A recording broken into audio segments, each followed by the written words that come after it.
各大平台都在鼓吹中国的统计局调整了一下数据，原先习皇帝说人均 GDP 达到了8000万美元，那么事实证明是错的，但是到今年终于正式宣布了，2019年中国的人均 GDP 达到了10000美元，这个据说是真的。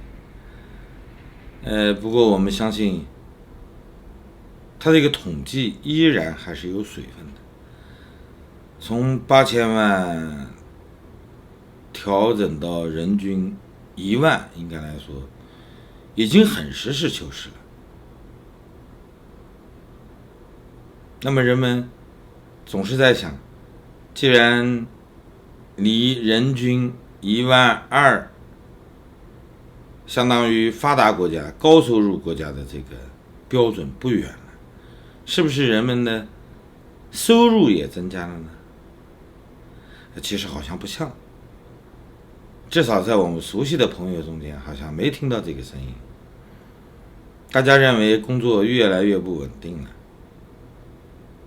收入其实在降低，因为物价上涨了。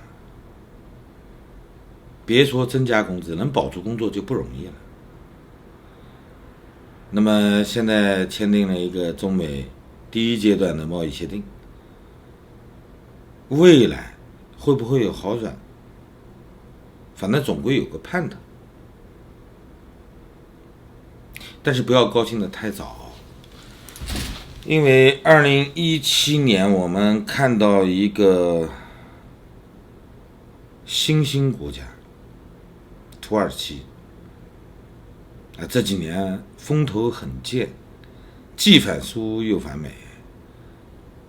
他先是把俄罗斯的飞行员干下来了，逼得人家自杀，然后又把俄罗斯驻土耳其的大使枪杀了。就这样，俄罗斯还没跟他翻脸，还哄着他玩。美国就更不用说了，他一直在跟美国打贸易战，据说还不怕美国跟他打贸易战。当然了，我们知道去年前年2018年的年中是吧，8月份，川普发了一条推特，对他的铝制品进行制裁。当天土耳其的货币就贬值了18%。就这么一个国家，他2017年也宣布人均 GDP 达到了$10,000。你相对的去做一个对比的话，你会看到非常熟悉的配方，大量的印钞、大基建、高房价、大打贸易战，甚至还有一些比较激动的土耳其民众当街烧毁了美元。其实后来我们知道，因为土耳其政府缺乏外汇他就不再鼓励民众当街焚烧美元了。那么有美元的捐给国家，换取土耳其里拉这是政府最开心的事儿。其实我相信未来的中国也会这样。现在你换到的外汇，迟早有一天会有人来动员你，希望你能拿出来交换成本币，交换成人民币，然后你的外汇呢，支援国家建设。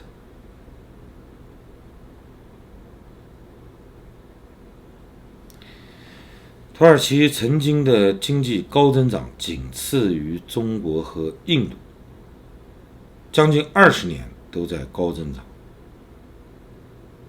2017年，他认为已经接近了发达国家。很遗憾，1年之后，美国人一嘴巴就给他掺沟里去了，到现在还没缓过劲来。那为什么今天中国认为自己人均 GDP 达到了1万美金，就这么兴奋呢？你玩的东西跟人家一样，你也是靠大量的举外债，然后印本币。你的超发在人类历史上是非常罕见的，更不用说分配比例相当失调，两极分化被无限的夸大了。我们经常看到中国有一些权贵家族，人家银行卡晒出来的余额都是几千亿，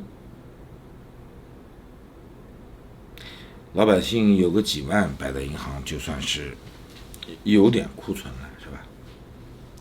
绝大多数的财产都压在房子上，全国都在搞基建，建了一个非常庞大的机场，然后发现每年营运收入连利息都还不上。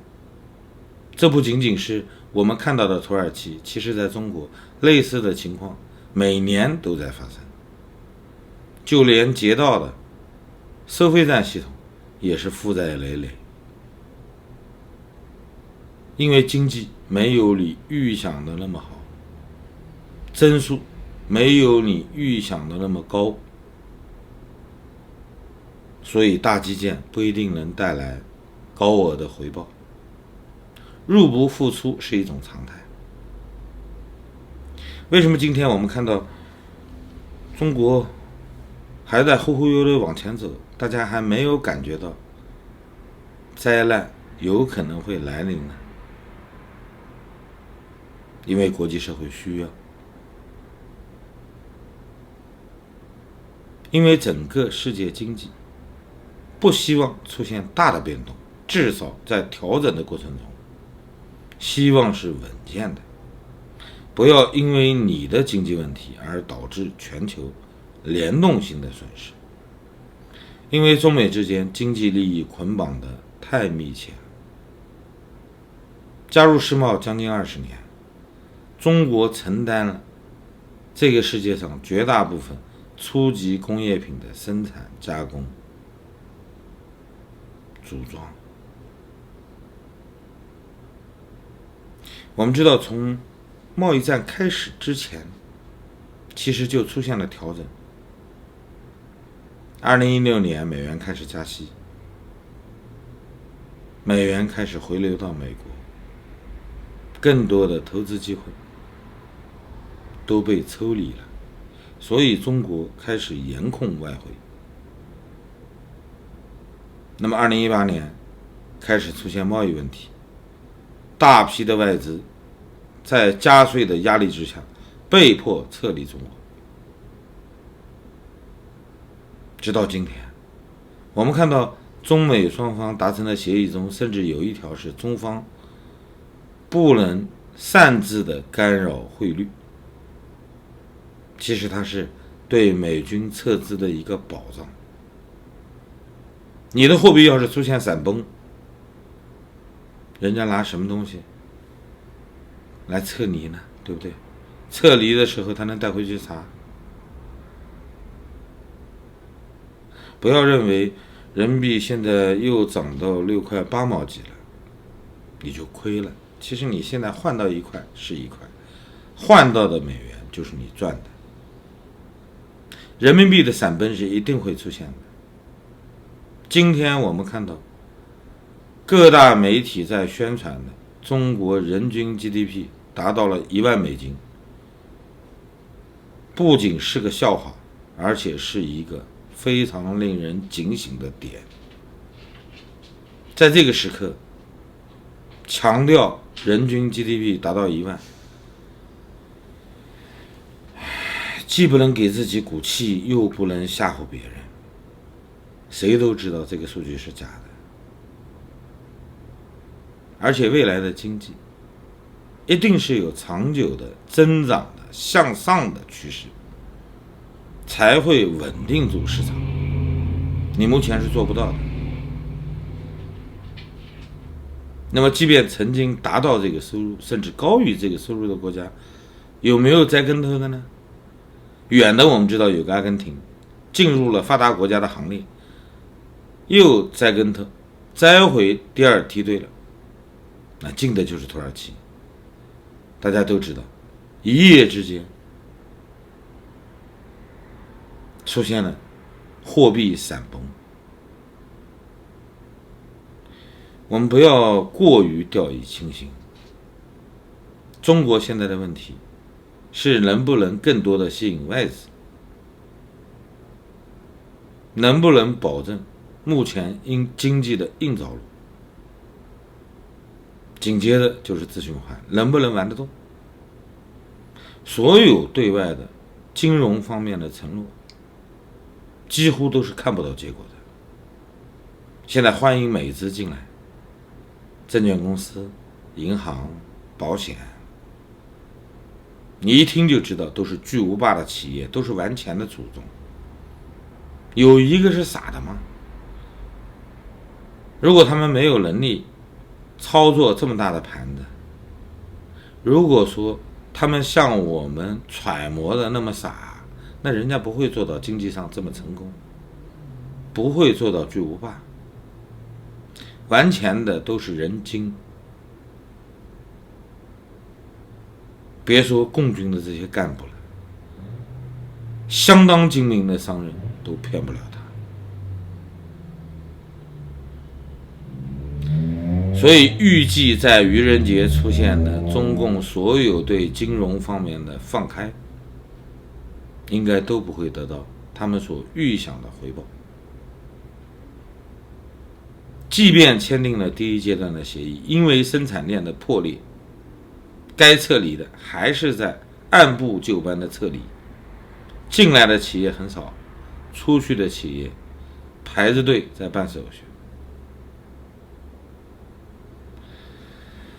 春节过去以后，就业情况会越来越糟糕。中国的经济没有任何向好的迹象。不要因为统计局报了一个1万美元，你就感觉到自豪了。其实这恰恰是给你敲了一个警钟。他们已经无耻到连日期都敢造假了。所有统计局公布出来的数据当个笑话看就行，真的不能当真。好了，谢谢大家，再见。